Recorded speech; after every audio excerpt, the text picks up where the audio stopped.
Nutrition, पोषण। ये क्या होता है पोषण? पोषण का मतलब होता है ना, पोषण का मतलब ऐसे इसके नाम से ही समझ में आता है, जो हमको पाले पोसे उसी को हम पोषण बोलते हैं, समझ रहे हैं। तो भोजन जो है हमको क्या करता है, हमको पोषण देता है, हमको जिंदा रहने के लिए क्या करता है, जिंदा रहने के लिए हमको ऊर्जा देता है भोजन। तो भोजन का अंतर्ग्रहण और उसका उपयोग बस क्या है, पोषण है। और ये अंतर्ग्रहण क्या है, अंतर्ग्रहण का मतलब होता है भोजन को बस शरीर के अंदर ढकेल दीजिए, हो गया अंतर्ग्रहण।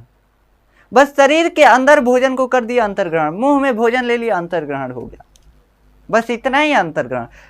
एगो कवर तुड़े रोटी का सब्जी में बोल लिए, अब का जाने कौन सी का सब्जी है नहीं जानते हम, तो बोल लिए उसके बाद खा लिए, बस जैसे मुंह में रखे अंतर्ग्रहण हो गया। तो अंतर्ग्रहण के बाद भोजन का अंतर्ग्रहण तथा उसका विविध कार्यों में उपयोग। अब हमारे शरीर में उसका उपयोग क्या क्या हो रहा है, कुछ आवाज आपको अलग से भी आ रहा होगा, बाई को का थोड़ा सा इग्नोर कीजिएगा। देखिए, तो हमारे शरीर में उसका उपयोग क्या क्या हो रहा है भोजन का, वही क्या कहलाता है, पोषण कहलाता है, न्यूट्रिशन कहलाता है। हमारे शरीर में भोजन का क्या क्या उपयोग होता है, याद कीजिए। जब भूख लगता है हम एकदम लुजुर पुजुर हो जाते हैं, मतलब कि एकदम अब लगता है हमारे पास एनर्जी नहीं है, भूख लगता है तो हमारे अंदर एनर्जी, ऊर्जा लाने के लिए कौन उत्तरदायी है, भोजन। भोजन चाहिए तभी हमारा क्या होगा, हमारे पास ऊर्जा आएगा। दूसरा चीज, अगर खाना वाना नहीं खाए तो देखते हैं कई लोग अगर कम खाना खाते हैं एकदम कुपोषित हो जाते हैं। कुपोषित हो जाने का मतलब एकदम पतला, ऐसे हड्डी हड्डी लगने लगता है, वैसे हमारा भी है लेकिन हम खाते हैं, ठीक, तो हम खाते हैं, ऐसा नहीं है। तो जो कुपोषित हो जाते हैं मतलब कि उनके अंदर क्या हो जाता है, भोजन की कमी से वृद्धि नहीं होता है, विकास नहीं होता है। तो विकास जो है, वृद्धि और विकास के लिए भी क्या चाहिए, भोजन चाहिए। तीसरा दो चीज हो गया, एगो एनर्जी हो गया और उसके बाद वृद्धि हो गया। तीसरा चीज, अगर हमारे शरीर में कहीं टूट फूट हुआ है, मान लीजिए ब्लेड से काट लिए, कई लोग काट के नाम लिखते हैं, वैसे हम ऐसे मान लीजिए गलती से कट गया, ठीक, अब कट गया तो ये कट गया तो इसका रिपेयरिंग कैसे होगा, भोजन जाएगा, जो रिपेयरिंग करने वाला पदार्थ है उसमें भोजन कन्वर्ट होगा, भोजन को उस पदार्थ में कन्वर्ट किया जाएगा, और ये जो हमारा हाथ कटा हुआ है ना, इसको रिपेयर किया जाएगा, यानी कि मरम्मत होगा। तो हमारे शरीर में मरम्मत के लिए भी भोजन ही उत्तरदायी है। जो भी रिपेयरिंग के लिए सामान है, जैसे मान लीजिए हमारा एगो दीवार तनी मनी टूट गया तो उसके लिए क्या करेंगे, एगो ईंटा लाएंगे, बालू लाएंगे, सीमेंट लाएंगे और उसको रिपेयर कर देंगे। वैसे ही हमारे शरीर के अंदर अगर कुछ कटा है, चोट लगा है, तो उसको रिपेयर करने के लिए कुछ पदार्थ चाहिए, और उन पदार्थों को बनाने में कौन हेल्प करता है, भोजन। तो भोजन जो है, पोषण जो है, हमारे 3 काम में हेल्प कर दिया। कौन कौन सा, पहला एनर्जी देगा, दूसरा वृद्धि करेगा, तीसरा मरम्मत करेगा, चौथा क्या करता है, यह हमको प्रतिरोधक क्षमता भी देता है। अब जैसे अगर भोजन नहीं करें तो हम कमजोर हो जाएंगे और हमारे ऊपर बीमारियां अटैक करने लगेंगी, कभी बुखार होगा, कभी कुछ होगा, कभी पेट दर्द होगा, कभी देह दर्द होगा, मतलब होते रहेगा। तो ये चीजें काहे होती हैं, काहे से कि हमारे अंदर भोजन नहीं है, हमारे अंदर हम पोषण नहीं कर रहे हैं, और पोषण नहीं कर रहे हैं इसके वजह से हमारी प्रतिरोधक क्षमता, बीमारियों के प्रति लड़ने की क्षमता क्या हो रही है, कम हो रही है, घटती जा रही है। तो ये भोजन जो है हमको प्रतिरोधक क्षमता भी, ह्यूमिनिटी पावर भी देता है। तो कोरोना में कहिएगा कि खूब ढेर खाना खाए होते तो हमारा ह्यूमिनिटी पावर बढ़ जाता, तो ऐसा नहीं होता है। ज़्यादा खाना खाने से भोजन, मतलब ज़्यादा खाना खाने से इम्यूनिटी पावर ज़्यादा बूस्ट नहीं होता है, हाँ, लेकिन इम्यूनिटी जो है भोजन से ही बनता है। इम्यूनिटी जिसको हम बोलते हैं, अभी कोरोना में तो इम्यूनिटी सब कोई किया हुआ था। इम्यूनिटी मतलब प्रतिरोधक क्षमता। वैसे इम्यूनिटी के बारे में डिटेल से 11th क्लास में आपको पढ़ना है, जिसमें पढ़ा जाएगा कि इम्यूनिटी में क्या आता है, बहुत कुछ आता है, उसके बारे में हम पढ़ेंगे, एंटीबॉडी वगैरह आता है, उसके बारे में पढ़ा जाएगा। तो 11th में, अभी तो हम 11th का नहीं पढ़ाते हैं, लेकिन आप पढ़ेंगे तो आपको पता चलेगा। तो ये इम्यूनिटी पावर के लिए भी भोजन चाहिए। भोजन से ही क्या बनते हैं, प्रतिरक्षी बनते हैं। प्रतिरक्षी जो है, एंटीबॉडी जो है, भोजन से ही बनते हैं, जिससे कि रोगों से लड़ने की क्षमता हमको मिलती है। अगर भोजन नहीं करें, एंटीबॉडी नहीं बनेगा, हम एकदम कमजोर हो जाएंगे। कोई बीमारी आएगा, कहेगा तुम्हारा तो बहुत कमजोर हो, तुमको हम पकड़ सकते हैं, यानी बीमारी जो है हमको पकड़ लेगा। तो प्रतिरोधक क्षमता भी हमको पोषण से ही मिलती है। और 5वां चीज क्या है, 4 चीजों के बारे में पढ़ लिए, क्या क्या, ऊर्जा देगा, हमारा वृद्धि कराएगा, मरम्मत करेगा, प्रतिरोधक क्षमता देगा। 5वां चीज क्या, तो पांचवा जो है, हमारे शरीर के अंदर कुछ एंजाइम बनते हैं, जैसे लार बन रहा है ना, थूक जिसको बोलते हैं, तो ये लार जो बन रहा है किससे बन रहा है? भोजन से बन रहा है। ये क्या है? एंजाइम है। लार जो है एंजाइम है, इसको एंजाइम बोला जाता है टेक्निकल भाषा में। तो एंजाइम बनाने के लिए लार जो है एंजाइम है, हमारे पेट में HCl निकलता है, एंजाइम हमारे आंत में कुछ एंजाइम निकलते हैं, बहुत जगह एंजाइम निकलते हैं। तो ये एंजाइम बनाने के लिए भोजन चाहिए। हार्मोन बनाने के लिए हमारे शरीर के अंदर टेस्टोस्टेरॉन बनता है, डोपामिन केमिकल बनता है, जिससे हम क्या होते हैं? खुश हो जाते हैं। हमारे अंदर अगर डोपामिन रिलीज होता है, एकदम लगता है हम आसमान पे हैं, सातवें आसमान पे। तो ये खुशी कैसे आती है? केमिकल की वजह से हमारे शरीर में पूरा वो केमिकल डोपामिन फैल जाता है, जिसके वजह से हम क्या हो जाते हैं? खुश हो जाते हैं, एकदम सातवें आसमान पे चले जाते हैं। तो इन सभी चीजों को बनाने के लिए पोषण जरूरी है। जो न्यूट्रिशन है वो जरूरी है। अगर हम पोषण नहीं करें तो ये सारी चीजें नहीं होंगी। अब ये पोषण है क्या? तो हम बताए हैं कि भोजन को ग्रहण करना और उसका विविध कार्यों में, जितने भी हम कार्य अभी तक बता चुके हैं, उन कार्यों में उपयोग क्या होता है? पोषण कहलाता है। तो चलिए बस इसको लिख लेते हैं। क्या लिखेंगे? कि भोजन का अंतर्ग्रहण, भोजन का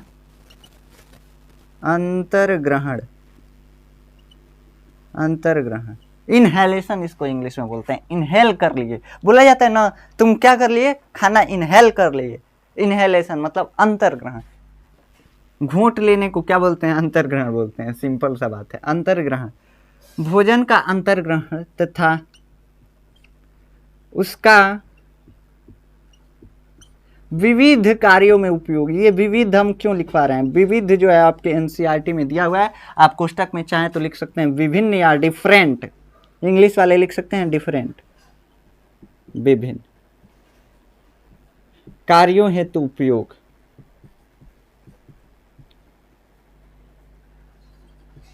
कार्यों हेतु उपयोग दिख रहा है ना आपको? हाँ दिख रहा है। क्या कहलाता है? भोजन का अंतर्ग्रहण तथा उसका विविध कार्यों हेतु उपयोग क्या कहलाता है? पोषण कहलाता है, यानी न्यूट्रिशन कहलाता है। ये आप सब डिफिनीशन अपने मन से लिख सकते हैं जो हम समझा दे रहे हैं। अब इसके कार्य क्या क्या हैं? कार्य भी हम लिखवा सकते हैं। अभी जगह आपको दिख रहा है, थोड़ा जगह भी है हमारे पास और आपको दिख भी रहा है। तो भोजन पोषण के कार्य, पोषण के कार्य, पोषण के कार्य में पहला कार्य लिखिए। क्या लिखेंगे? पहला कार्य ऊर्जा प्रदान करना, ऊर्जा प्रदान करना, ऊर्जा प्रदान करना। दूसरा ये काम हमारे शरीर में क्या कर रहा है? वृद्धि, शरीर की वृद्धि लिख सकते हैं, शरीर की वृद्धि। तीसरा चीज हमारे शरीर में ये क्या काम कर रहा है बाबू? हमारे शरीर में ये काम कर रहा है मरम्मत में, मरम्मत, मरम्मत। अब मातम मत लिख दीजिएगा, नहीं तो गड़बड़ा जाएगा, ठीक? मरम्मत में। चौथा क्या हेल्प कर रहा है हमारे शरीर में? ये हमारे शरीर में प्रतिरोधक क्षमता भी दे रहा है, प्रतिरोधक क्षमता। और प्रदान करना लिख सकते हैं, प्रदान करना। और पांचवा क्या है? इसके नीचे लिखेंगे तो दिखेगा तो आपको, लेकिन चलिए ऊपर ही लिख देते हैं। प्रतिरोधक क्षमता प्रदान करना। और पांचवा क्या है? पांचवा है एंजाइम और हार्मोन का क्या? निर्माण। तो इसको लिख सकते हैं नियामक, नियामक पदार्थ। देखिए एंजाइम और हार्मोन को मिलाकर के सीधा बोल दिया जाता है नियामक पदार्थ। इसमें लिख दीजिए एंजाइम और हार्मोन, हार्मोन्स का निर्माण। ठीक, ये कौन करता है? भोजन करता है। पोषण की वजह से ही ये सभी चीज़ें संभव है हमारे शरीर के अंदर। ये तो मिट गया हल्का सा हमारे शर्ट से, कोई दिक्कत नहीं है, सफ़ेद है काला हो जाएगा। चलिए, तो ये आप चीज़ें लिख सकते हैं। अब इसको हम मिटाते हैं। अब साइड हटे हैं, तब तक स्क्रीनशॉट ले लीजिए। अब इसको हम मिटाते हैं, तब तक हम डस्टर खोज रहे हैं, कहाँ है डस्टर। हाँ चलिए, अब हम पढ़ेंगे पोषण के प्रकार के बारे में। अभी तक समझे कि पोषण जो है क्या है। अब ये इसके प्रकार भी होते हैं। पोषण जो है कई जीवों में कई तरह से होते हैं। जैसे हम जो है क्या कर रहे हैं, हम भोजन खा रहे हैं, पोषण हो गया। भोजन खा रहे हैं, अंदर उसका उपयोग हो रहा है, पोषण हो गया हमारा। अब पेड़ पौधे तो खाना वाना नहीं खाते हैं यार। पेड़ पौधे खाना वाना खाते हैं नहीं। अभी खाना नहीं खाते हैं तो हवा पी के भी नहीं जिंदा रहते हैं। वैसे हवा पी के ही जिंदा रहते हैं, कार्बन डाइऑक्साइड को ग्रहण करते हैं और जिससे उनका भोजन बनता है। तो चलिए हम लिखते हैं पोषण के प्रकार। पोषण के प्रकार, पोषण के प्रकार। अब ये पोषण के प्रकार कितने होते हैं, तो 2 तरीके का पोषण होता है। 2 तरीके का पोषण होता है। पहला क्या होता है, पहला होता है स्वपोषी पोषण। स्वपोषी पोषण, ये आप बहुत छोटे छोटे क्लासों में भी पढ़े होंगे। और दूसरा होता है परपोषी पोषण। परपोषी पोषण, ये क्या होता है परपोषी पोषण और स्वपोषी पोषण। पहले इसका इंग्लिश अंग्रेजी भी लिख लीजिए, नहीं तो कई लोग कहेंगे अंग्रेजी नहीं लिखे। स्वपोषी पोषण ऑटोट्रॉफिक न्यूट्रिशन, ये UTOTROPHIC,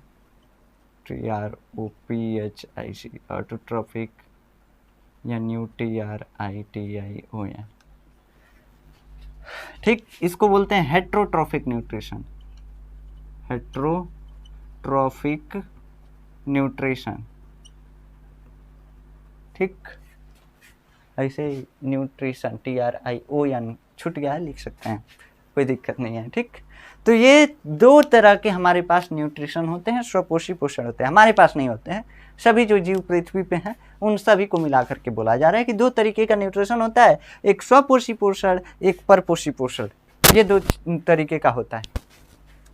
अब ये स्वपोषी पोषण क्या होता है और परपोषी पोषण क्या होता है, इसके बारे में हमको बस समझना है और उसके बाद हम लेक्चर को एंड करेंगे, ठीक। देखिए, स्वपोषी पोषण, ऑटोट्रॉफिक न्यूट्रिशन। ऑटोट्रॉफ्स का मतलब होता है जो स्वयं पे डिपेंड हो, भोजन के लिए स्वयं पे डिपेंड हो। ये नहीं इंतजार करे कि कोई दूसरा खाना बनाएगा आके खा लेंगे, ऐसा कोई इंतजार नहीं करने वाला हो, उसको बोलते हैं स्वपोषी पोषण कर रहा है। इसमें क्या आते हैं, हरे पेड़ पौधे आते हैं और कुछ बैक्टीरिया आते हैं। अब बैक्टीरिया और चाहे हरे पेड़ पौधे को आप खाना देने नहीं जाते हैं, ना वो खाना खाते हैं। कोई भी चीज़ वो प्रकृति से नहीं लेते हैं, खाने के लिए जो है कोई भी चीज़ नहीं लेते हैं, कुछ भी नहीं खाते हैं पेड़ पौधे।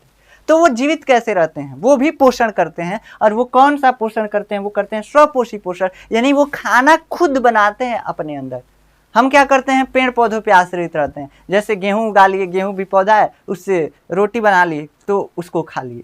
तो हम इसके लिए किसी दूसरे पेड़ पौधे पे निर्भर हैं अपने भोजन के लिए। तो हम क्या कर रहे हैं, परपोषी पोषण कर रहे हैं। किसी पर मतलब दूसरा, किसी दूसरे पे निर्भर, तो उसको हम क्या बोलेंगे, यानी हमारे पोषण का जो रिमोट है किसी और के हाथ में। किसके हाथ में, पेड़ पौधों के हाथ में है, मुर्गा के हाथ में है, बकरे के हाथ में है। अब कई लोग कुछ और भी खाते हैं, मतलब कि जैसे सुअर वगैरह, तो उनका भी चलता है, कोई दिक्कत नहीं है। तो ये जो है हमारा पोषण का जो रिमोट है किसी और के हाथ में है। तो हम कौन सा पोषण करते हैं, परपोषी पोषण। वही जो रिमोट है ऑन करेगा तो हम खाएंगे, नहीं तो नहीं खा सकते हैं। ये स्वपोषी पोषण, अगर वो नहीं, मान लीजिए गेहूं जो है उगबे नहीं करे, उसका पैदावार ही नहीं हो, तो हम रोटी खा पाएंगे, नहीं खा पाएंगे। उसके ऊपर ही डिपेंड है, वो उगेगा तभी हम खाएंगे, उसका पैदावार होगा तभी हम खा पाएंगे, नहीं तो नहीं खा पाएंगे। तो उसके ऊपर डिपेंड है। हमको किसी पेड़ पौधे या दूसरे जीव पे क्या रहना पड़ रहा है, डिपेंड रहना पड़ रहा है। तो इसको बोलते हैं हेट्रोट्रॉफिक न्यूट्रिशन, यानी कि हम किसी दूसरे जीव पर डिपेंड है। और ऑटोट्रॉफिक न्यूट्रिशन, ऑटोट्रॉफिक न्यूट्रिशन में क्या होता है, किसी चीज पे, किसी भी दूसरे जीव पे इसमें निर्भर नहीं रहना होता है, इसमें प्रकृति पे निर्भर है। ये जो है पेड़ पौधे या बैक्टीरिया, ये प्रकृति पे निर्भर है। प्रकृति में जो भी अकार्बनिक पदार्थ हैं, जो जीव नहीं है, जैसे कि कार्बन डाइऑक्साइड हो गया, कार्बन डाइऑक्साइड गैस है, ये कोई जीव है, कहेंगे कार्बन डाइऑक्साइड नाम का एगो जीव रहता है जो कि बहुत भयानक है, ऐसा नहीं बोल सकते हैं। कार्बन डाइऑक्साइड एगो गैस है और ये निर्जीव है, ठीक। कार्बन डाइऑक्साइड यानी कि जो अकार्बनिक है। देखिए, जीवों के शरीर के अंदर ज्यादा कार्बनिक पदार्थ होते हैं, कार्बन होते हैं। अब कहेंगे CO2 लिखे हैं, कह रहे हैं अकार्बनिक है, कार्बन है इसमें, अभी बताते हैं। पहले सुनिए, सिंपल पहले सुनिए, अभी बता देते हैं आपको ये क्या है। हम क्या करते हैं, हम जीव पे निर्भर रहते हैं, और जीव जो होते हैं उसमें क्या होते हैं, कार्बनिक पदार्थ होते हैं, ज़्यादातर कार्बनिक पदार्थ होते हैं, और प्रकृति में ज़्यादातर अकार्बनिक पदार्थ है। तो जब कोई जीव अकार्बनिक पदार्थों से यानी प्रकृति के पदार्थों से अपना भोजन बनाता है, स्वयं बनाता है, तो उसको क्या बोलते हैं, ऑटोट्रोपिक न्यूट्रिशन कर रहा है, यानी कि स्वपोषी पोषण कर रहा है। अब ये बात आया ये कार्बन डाइऑक्साइड, कार्बन डाइऑक्साइड में कार्बन है फिर भी ये अकार्बनिक क्यों है, तो बाबू कार्बनिक पदार्थ उसे बोलते हैं जिसमें कि कार्बन और हाइड्रोजन हो, यानी ये दो चीजें मेनली होनी चाहिए। सामान्यतः कार्बनिक पदार्थ में क्या होते हैं, कार्बन और हाइड्रोजन दोनों होंगे। जहां जिस पदार्थ में कार्बन और हाइड्रोजन दिखेंगे उसी को कार्बनिक बोलेंगे, जिसमें कार्बन दिख रहा है बस उसको कार्बनिक नहीं बोला जाता है सामान्यतः, जिसमें केवल हाइड्रोजन दिख रहा है वो भी कार्बनिक नहीं है। तो कार्बनिक का मतलब कि जिसमें कार्बन और हाइड्रोजन हो कार्बनिक पदार्थ कहलाता है, और ज्यादातर जीवों में कार्बनिक पदार्थ ही होता है। जीवों में ज्यादातर पदार्थ जो होता है कार्बनिक होता है, जैसे हमारा चमड़ा हो गया, इसमें ज्यादातर कार्बन की मात्रा है, कार्बनिक पदार्थ की मात्रा है। ठीक, तो आप क्या लिखेंगे, स्वपोषी पोषण में क्या लिखेंगे, लिखेंगे इसका हम डेफिनेशन यहीं पे लिख दे रहे हैं, कहाँ से कि हमको हेडिंग लगाना पड़ेगा, वो जानते हैं हमारा जो हम सबसे अस्कतियाँ हैं। तो इसको लिख सकते हैं क्या कि जब कोई जीव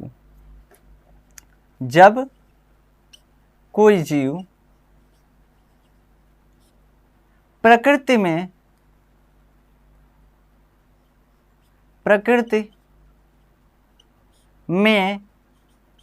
उपस्थित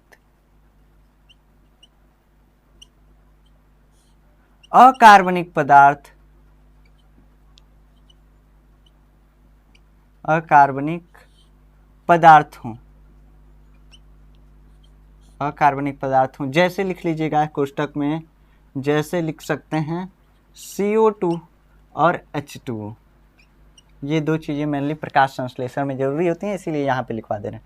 जब कोई प्रकृति में उपस्थित अकार्बनिक पदार्थों से, जब कोई जीव लिख लीजिए यहाँ पे ज्यादा सही रहेगा, जब कोई जीव या ऐसा जीव भी लिख सकते हैं, कोई दिक्कत नहीं, ऐसे जीव जो प्रकृति में उपस्थित, ऐसे जीव जो प्रकृति में उपस्थित अकार्बनिक पदार्थ हो, जैसे कार्बन डाइऑक्साइड, जल और प्रकाश लिख सकते हैं, और सूर्य का प्रकाश, ये तो वैसे छोड़िए सूर्य का प्रकाश, जैसे CO2 H2 अकार्बनिक पदार्थों से अपना भोजन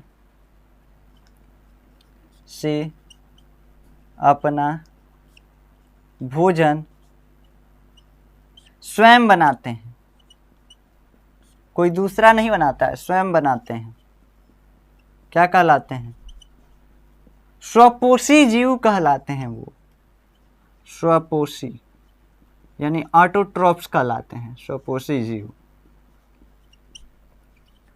बायोलॉजी में ज़्यादातर इंग्लिश की ज़रूरत होती है, ठीक, स्वपोषी जीव कहलाते हैं। उसके बाद तथा पोषण की यह विधि क्या कहलाती है, पोषण की यह विधि क्या कहलाती है, पोषण की यह विधि स्वपोषी पोषण कहलाती है। इतना धीरे धीरे हम लिख रहे हैं, आप हमारे साथ लिख सकते हैं, स्वपोषी पोषण कहलाता है। ठीक, इसमें एग्जाम्पल लिख सकते हैं, चाहे तो एग्जाम्पल लिख सकते हैं, नहीं भी लिख सकते हैं, जैसे हरे पेड़ पौधे तथा कुछ बैक्टीरिया।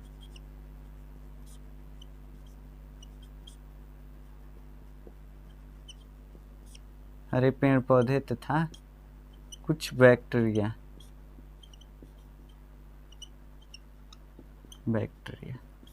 ठीक, तो ये हो गया इसका स्वपोषी पोषण का डेफिनेशन। इसमें आप लिख सकते हैं परपोषी पोषण में ऐसे जीव जो अपने भोजन के लिए भोजन के लिए किसी अन्य जीव पर निर्भर रहते हैं।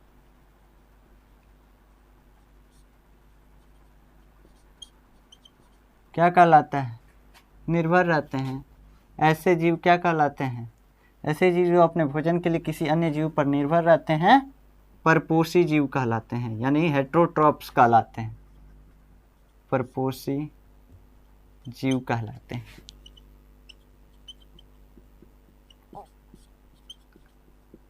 तथा पोषण की यह विधि क्या कहलाती है? देखिए लाइट जो है फ्लक्चुएट कर रहा है, बिजली। पोषण की यह विधि, हमारे यहाँ इतना डिम लाइट रहता है क्या कहें। पोषण की यह विधि परपोषी पोषण कहलाती है। पंखा लगता है लाठी से हिलाया जा रहा है। परपोषी पोषण कहलाता है। इसमें आप एग्जाम्पल लिख सकते हैं, जैसे वो दानव तो हम ही हैं जो दूसरे पेड़ पौधे को खाते हैं, मुर्गा खाते हैं, मछली खाते हैं। हम नहीं खाते हैं मुर्गा मछली, फिर चाहे खाते भी होंगे तो कोई दिक्कत नहीं है, ठीक, खा सकते हैं, अंडा भी खा सकते हैं, कोई दिक्कत नहीं है, वैसे खाने के लिए बस कह देते हैं, ठीक। देखिए इसमें एग्जाम्पल लिख सकते हैं मनुष्य। मनुष्य, घोड़ा, घोड़ा क्या खाता है? घास खाता है, यानी पौधे पे निर्भर रह रहा है। बकरी, ईटीसी, आधा इंग्लिश आधा हिंदी, आधे ही लिख सकते हैं, थोड़ा बड़ा लिखना पड़ता है इसलिए हम कम लिखे हैं, ठीक। तो ये हो गया आपका स्वपोषी पोषण और परपोषी पोषण। अब यहाँ पे हम थोड़ा सा लिखे हैं कि स्वपोषी जीव कहलाते हैं, मतलब जैसे हम हैं, हम क्या हैं? परपोषी जीव हैं। हम क्या हैं? जीव हैं। हम क्या कर रहे हैं? परपोषी पोषण कर रहे हैं, मतलब जो पोषण की विधि है हमारी, जो हमारे भोजन को ग्रहण करने की विधि है, वह विधि परपोषी पोषण कहलाता है। ऐसा नहीं है कि हम ही परपोषी पोषण हैं। हम परपोषी पोषण हैं नहीं, हम तो आदमी हैं, हम जीव हैं ना। तो हम कैसा पोषण दर्शाते हैं? हम पोषण दर्शाते हैं किसी दूसरे जीव पे डिपेंड रह के अपना भोजन करते हैं। तो यह विधि जो हमारे पोषण करने की विधि है, वो विधि जो है परपोषी पोषण है, न कि हम परपोषी पोषण है, ठीक ना। तो इसीलिए लिखा गया है कि तथा पोषण की यह विधि परपोषी पोषण कहलाता है। समझ में आया? तो हम जो जिस विधि से पोषण कर रहे हैं वो विधि जो है परपोषी पोषण है। वैसे हरे पौधे परपोषी पोषण नहीं है, वो जो पोषण की विधि अपना रहे हैं, जो तरीका अपना रहे हैं, वो तरीका है स्वपोषी पोषण। अब आप इसको चाहें तो लिख सकते हैं, जो हम लिखवा चुके हैं आपको, ठीक। तो यहाँ से आप इसको छाप लीजिए, टिप लीजिए, कोई दिक्कत नहीं है।